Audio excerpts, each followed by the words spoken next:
ఒంటరిగా తిరుగాడు లేడినొక మనిషి చూసినాడు, చెంతకు చేరదీసినాడు.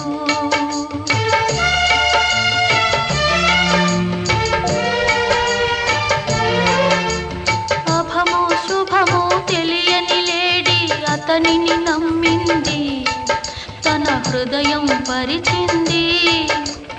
ఆ తరువాతే తెలిసింది ఆ మనిషి పెద్ద పులని, తను